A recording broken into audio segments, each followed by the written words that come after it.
guys, welcome back ulit sa ating munting channel. Today guys, pupunta kami ng Bragi. Yun ay isang daw tourist spot din dito sa may Belgium. So kahapon galing tayo ng sa may beach. Yun yung Ostende guys, yung sa beach. Yung kasama ko nasa likod, at saka yung nandun pa yung iba, yun yung anak ko, at saka yung kasama naming Belgian. Di ba? Ang mga bahay dito ang gaganda guys, parang lang, chalet.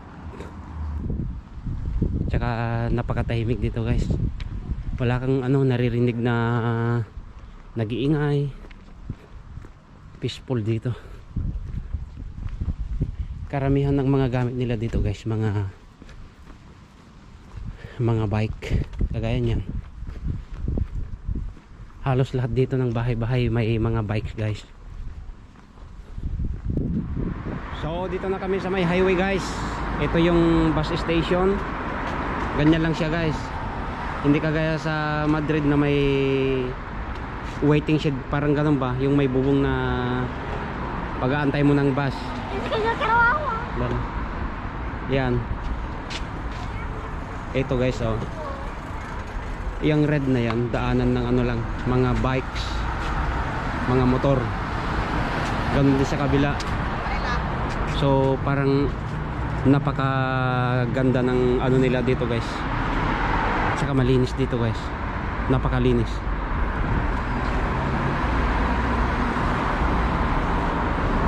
Ito makikita mo rin yung kung anong oras yung bus.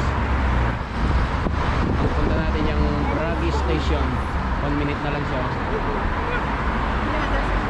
So yan guys, yan na, yan parating na yung bus. Ito guys, mga kilalang hero din nila dito daw. Ayan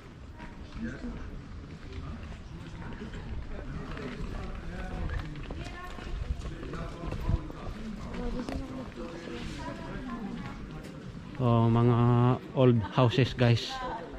Yan yung yung church. Puntahan daw natin yan mamaya. Dito muna tayo sa paligid nito. Ang taas Old hospital before naging museum na siya guys. Like the old days, they had the uptake for the medicines.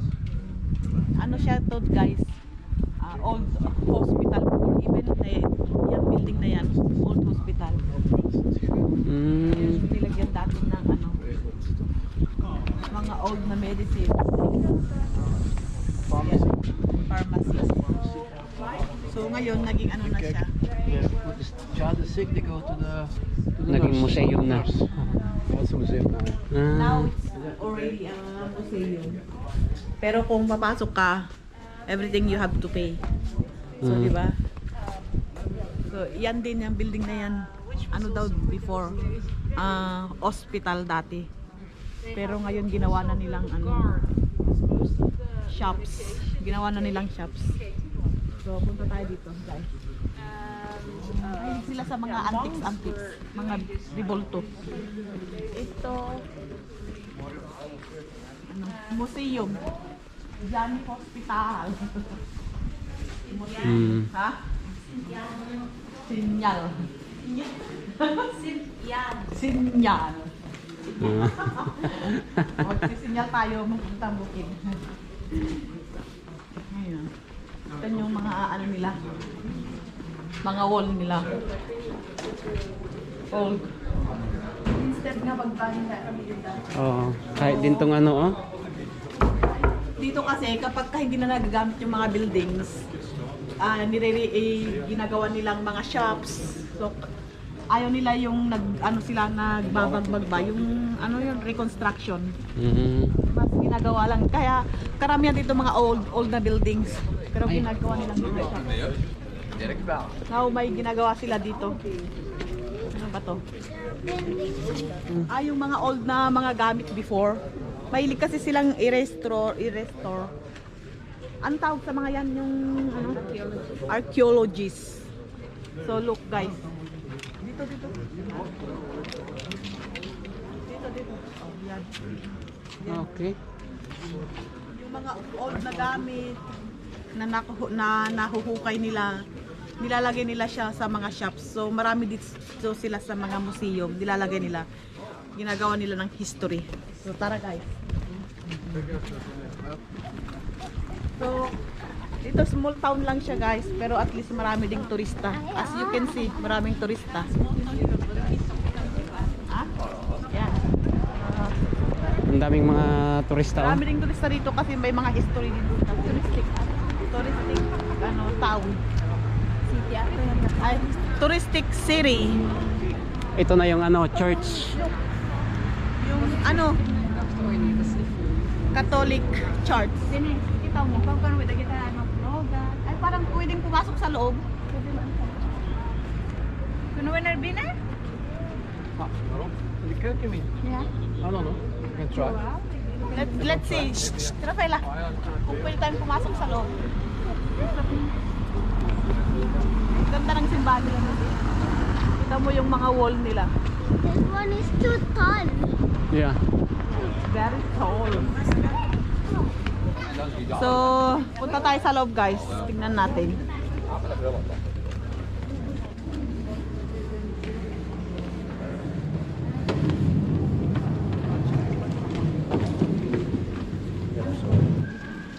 Ang taas oh.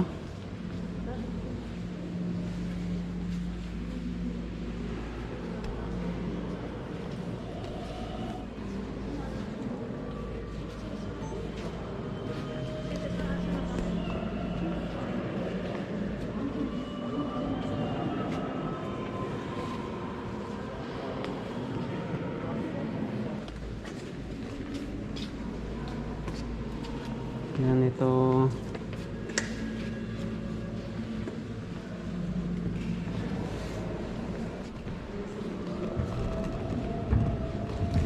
Makikita mo yung kagandahan ng simbahan. Mga old na talaga ito guys.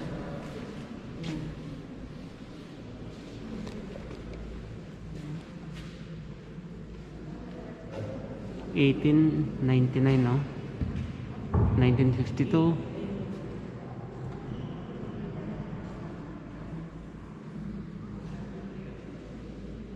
Buti na lang hindi pinagbabawal ang ano dito, camera. Yeah, kasi sa iba is bawal yung camera.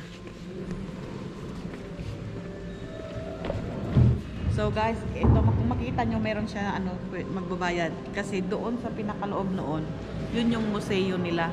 At least may makita naman tayong maganda. Mamaya pupunta pa tayo sa labas. Marami pa tayong makikitang magandang ano dito. Mga local shops dito.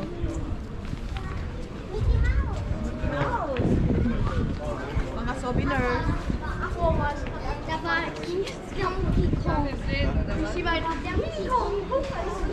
Ito guys oh, mga iba't ibang uri ng mga beer nila.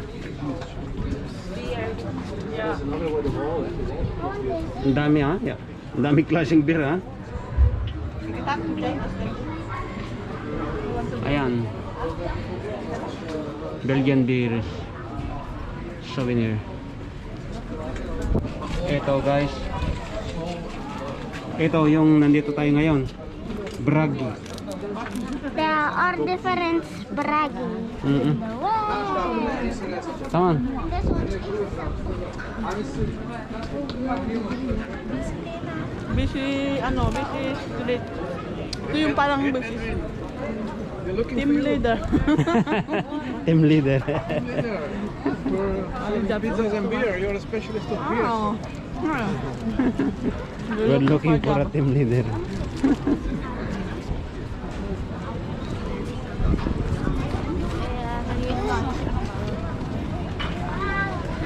Yan, ang daming tao guys oh. Restaurant.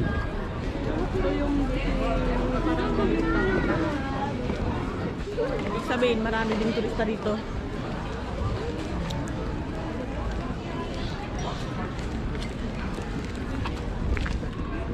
Shopping street nila. letra M. Letra M, ganda. It's my favorite letra M.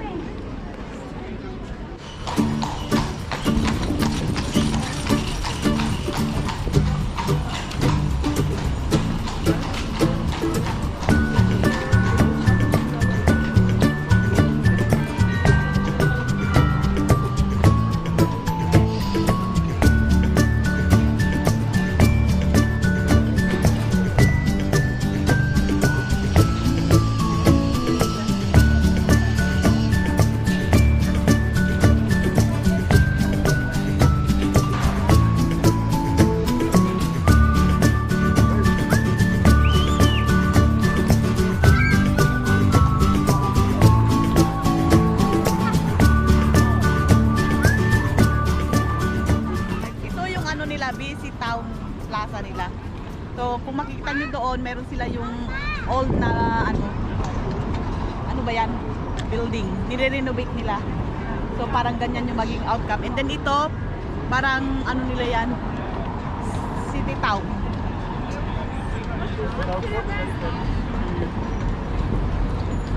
Dito marami silang mga restaurant. Halos lahat restaurant. Yan yung mga warrior nila, yung statue nila. Flemish Aguinaldo. Yoginaldo. Diba ang ganda din dito? Pag December daw dito guys, super ganda dito. Yung ano nila, may ride din silang kabayo guys. Kasi yan, kung gusto mong libutin tong buong town, mas maganda din yan. Meron din silang city tour. Look. Yan.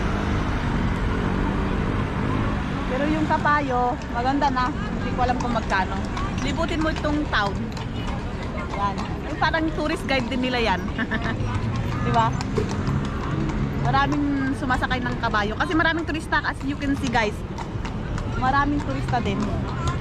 And one thing is, maganda kasi ang weather, hindi siya sobrang init.